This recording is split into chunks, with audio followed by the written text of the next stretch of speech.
আসসালামু আলাইকুম।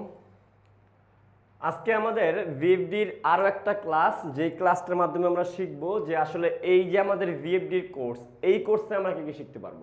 ওকে, তো ভিএফডির একটা অ্যানালগ ইনপুট আছে, যেটা আমরা জানি যে ভিএফডিকে অ্যানালগ ইনপুটের মাধ্যমে কি করা যায়, কন্ট্রোল করা যায়। এখন অ্যানালগ ইনপুট কি হয়, দুই ধরনের।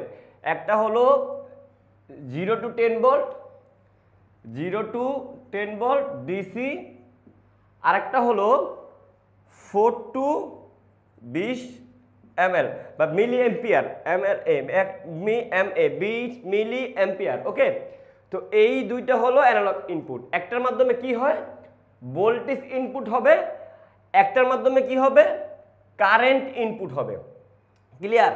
তো এখানে একটা জিনিস যারা নতুন তাদের জন্য এখানে কথা আছে, বা এই ক্লাসটাতে আপনাদের এই কোর্সটাতে বা এই যে টপিকটা, এটার ভিতরে মজার কিছু ব্যাপার আছে। এবং যারা অলরেডি এক্সপার্ট, আমি জানি না তাদেরও এখানে কাজে লাগতে পারে। ওকে, আমি অনেক এক্সপার্ট লোককে ট্রাই করছি বা অনেক এক্সপার্ট লোকের সাথে কাজ করছি যারা অনেক বিষয় জানেন না অ্যানালগের ব্যাপারে। ওকে, তো এখানে দেখেন, এখানে লেখা আছে অ্যানালগ 10 ভোল্ট ডিসি। এইটা হলো ইনভার্টারের এক্সটার্নাল ভোল্টেজ, এক্সটার্নাল না ইন্টারনাল, ইন্টারনাল ভোল্টেজ, ইন্টারনাল। ওকে, এটা হলো ইন্টারনাল, তার মানে এটা হলো ইনভার্টার থেকে বের হবে। ওকে, এটা বের হবে। এটা কেন দেওয়া হয়েছে, যাতে করে আপনি এই ভোল্টেজটা ব্যবহার করে একটা পোটেনশিওমিটারের মাধ্যমে আপনার ইনভার্টারটাকে কি করতে পারেন, কন্ট্রোল করতে পারেন। বা একটা অ্যানালগ 10 ভোল্টকে আপনি একটা পোটেনশিওমিটারের ভিতরে ব্যবহার করে আপনি এভিআই দ্বারা এটাকে কন্ট্রোল করতে পারেন। কিন্তু বেশিরভাগ সময় কিন্তু ইন্ডাস্ট্রিতে এই একটা ইনভার্টারের জন্য ব্যবহার করা হয় পোটেনশিওমিটার, বাট অনেক ইনভার্টার যখন থাকে তখন কিন্তু এই 10 ভোল্টটাকে আর ব্যবহার করা হয় না। তখন এই যে 0 ভোল্ট এবং 10 ভোল্ট, দেখেন কানেকশনটা কোথায় গেছে। 10 ভোল্টটা 0 থেকে 10 ভোল্ট, 0 থেকে 10 ভোল্ট। এই 10 ভোল্টটা এবিআইতে কানেকশন করা হয় এবং 0 ভোল্টকে এই জিএনডির সাথে কানেকশন করা হয়। আদারওয়াইজ যদি আপনি ভেরিয়েবলকে কানেকশন করতে চান, তাহলে ভেরিয়েবলের 1 নাম্বার পিনকে আপনি 10 ভোল্টে কানেকশন করবেন, 2 নাম্বার পিনকে, মাঝখানের যে পিনটা সেই পিনটাকে আপনি এভিআইতে কানেকশন করবেন, এবং 3 নাম্বারকে জিএনডির সাথে কানেকশন করবেন। করে আপনি কি করতে পারেন, ভেরিয়েবলের মাধ্যমে আপনার ইনভার্টারটাকে কন্ট্রোল করতে পারেন, তবে প্যারামিটার দেওয়ার দরকার আছে। ওকে, তারপরে আপনি এক্সটার্নাল মানে বাহির থেকে যদি চালাতে চান, তাহলে আপনি এই 0 ভোল্টকে জিএনডির সাথে কানেকশন করবেন, এবং 0 to 10 ভোল্ট যেটা দিয়ে বের হবে সেই 10 ভোল্টের কানেকশনটাকে আপনি এভিআইতে কানেকশন করলেন। এটা গেল ভোল্টেজ অ্যানালগের ব্যাপার। ওকে, এখন যখন কারেন্ট ইনপুট করবেন তখন আপনাকে কারেন্ট কন্ট্রোলার বেছে নিতে হবে। কারেন্ট কন্ট্রোলার, যেই কন্ট্রোলারটা কি করতে পারে, কারেন্ট আউটপুট করতে পারে 4 to 20 milliampere. Okay, 4 to 20 milliampere current output করতে পারে। 4 to 20 মিলি এম্পিয়ার কারেন্টটা খুবই ক্ষুদ্র বা অল্প সময় ডিসটেন্স বা অল্প পরিমাণ চেঞ্জিংকে বুঝতে পারে। ওকে, তো এই যে এসিআই, এইটা আপনি এসিআই মানে অ্যানালগ কারেন্ট ইনপুট। ওকে, মানে আউটপুট যে কারেন্ট কন্ট্রোলার যে আউটপুটটা আছে, সেই আউটপুটটার যে প্লাস ভোল্টেজটা সেইটা আপনি এসিআই দিয়ে ইনপুট করবেন। এবং যদি আপনি সেই ড্রাইভারটা বা সেই ডিভাইসটার মাইনাস ভোল্টেজটাকে এই 0 ভোল্ট মানে জিএনডির সাথে কানেকশন করেন, তখন আপনার কিন্তু এই 10 ভোল্টের কানেকশনটা থাকবে না।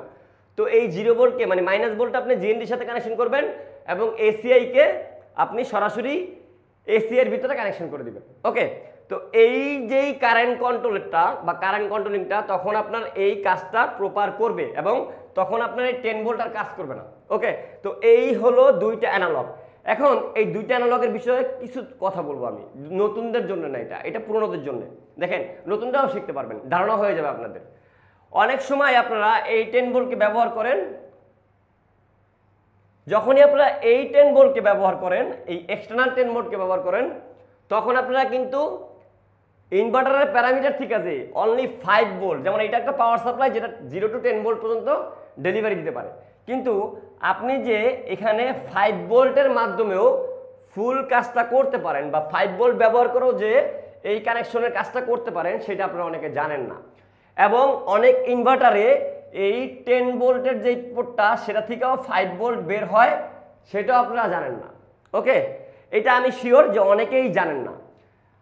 এই দুইটা এই এক্সটার্নাল এবং ইন্টারনাল দুইটাকে কিন্তু 10 ভোল্ট থেকে 5 ভোল্টে কনভার্ট করা যায়। এটা প্যারামিটারের মাধ্যমে কনভার্ট করতে হবে অথবা জাম্পার থাকবে। এইটা গেল একটা অপশন।